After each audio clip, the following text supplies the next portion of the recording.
This is the Ikegami TM14-16R broadcast quality monitor from the late 80s. There's not much info online about it, however, you may find a gazette from New Zealand that has some tariff codes inside for Ikegami monitors, including this one. So that dates the monitor to around 1988 for sure. It uses a 4:3 aspect ratio curved tube with 600 lines of resolution. Right now there's a Sega Megadrive running in PAL because it is a very PAL-centric monitor, and I'll explain more as we go along why that is. Let's take a look around the monitor. Starting on the front left side, we have the model number, and you can see it says push open, and that white plastic piece is the tally light. Push open reveals more controls inside. Sync internal and external. There's a setup switch. We can cut off red, green and blue with those RGB switches, and then there's some screw hole adjustments made for the red, green and blue drive, green and blue gain. It's funny that on the other side of that panel it's exposed, the solder joints are exposed, and there's no screen or plastic layer or any cover over that. And I've touched the back of it, I haven't got any zaps off it, but these switches can be very hard to switch, and sometimes it requires you to hold the whole piece, and it's, as you can imagine, very easy to put your hand around the back to the solder joints. Power LED, power switch, the Gauss switch, which is broken off. Ikegami badge. On the other side, there is no push out panel. Mono to go into black and white, RGB to activate RGB, as we are in at the moment with the Megadrive. Hang on, mono doesn't do anything here. Color on and off doesn't do anything there. Video B, video A, that's your composite video selection switches. Normal and underscan. And then we have three knobs for contrast, brightness and chroma. Interestingly, brightness is the only one that works here in RGB.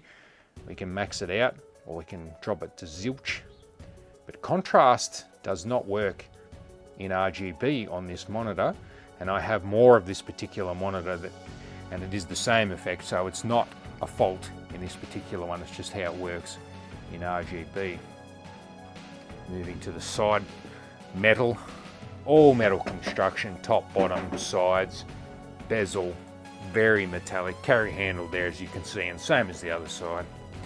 Starting around the back at the IEC power in connector, it's got a latch that can be used. For example, you put your power plug in and then the latch can come down and almost interlock into the groove on the power lead, thus holding the power lead in, making it that much more secure. Haven't seen that before. Fuse holder, looks like some sort of testing point, SGLG. Serial number. Remote. Now that's the only place I think you could control the tally lamp on the front from. I don't know what signals that VTR style connection contains, but obviously it has the ability to control the tally light, and I think it has basic functions. You can operate which input is valid on the monitor from that remote. Red, green, blue input going out a bit. That's really it for our signal inputs. There's no sound, there are no speakers in this monitor. Red, green and blue sync, video A and video B. Got some terminators on there to make sure things are working correctly. Had a bit of a ding, this monitor, bit bent there. So no other inputs or outputs and no expansion areas available. Very limited, but at least it does have RGB. Very clean inside. Pretty good for being around 35 years old and barely any dust at all inside. The tube is a Hitachi M34, 34 centimeters or 14 inches, monitor grade tube. It's the same that's in the Ikegami 17R. I've done a review in the past on that. That's probably the successor to this model, a newer model. It's a 600 line tube. Looking in here, I dare say that this board here, where I'm pointing to with that crystal on it, is the PAL decoder board.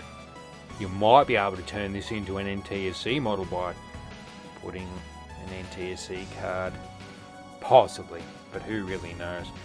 So I certainly don't.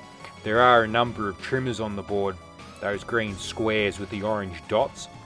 You could adjust many of the geometry properties with those. There's no on-screen menu.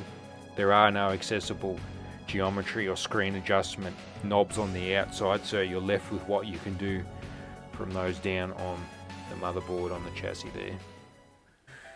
PAL NES in composite video, no surprises, of course it works. We can adjust the contrast as you would expect and the brightness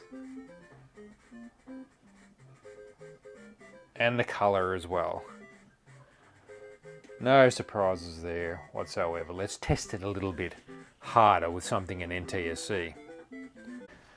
Sega Saturn via composite video, and it's an NTSC Saturn. You can see that it's in black and white and the V-hold is unstable.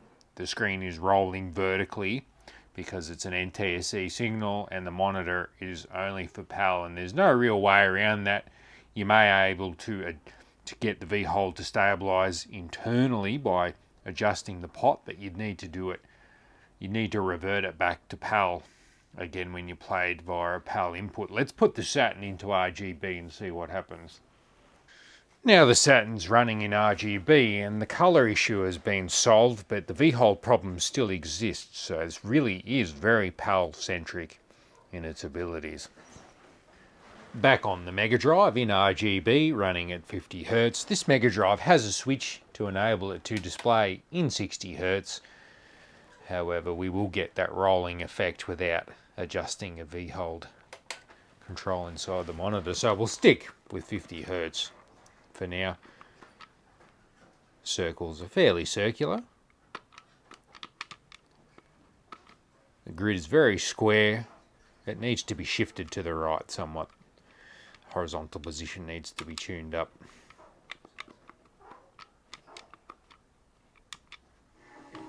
In conclusion, very nice picture, but very limited in its ability, being very PAL oriented. You'd be either better off to get the NTSC version of this monitor, or better yet again, get something from the 90s which will give you better NTSC compatibility. Otherwise, adjust the V-hold inside and stick with NTSC consoles. You could modify to have an external pot perhaps, but it would be sacrilege to modify an old broadcast monitor like this. So as much as I love old broadcast monitors, my recommendation would be to get something slightly newer with more NTSC compatibility and possibly S-video as well, but the 60 Hz and color in NTSC composite is certainly a bit more important, I think. Definitely the 60 Hz ability anyhow. Thank you for watching and stay tuned for more to come.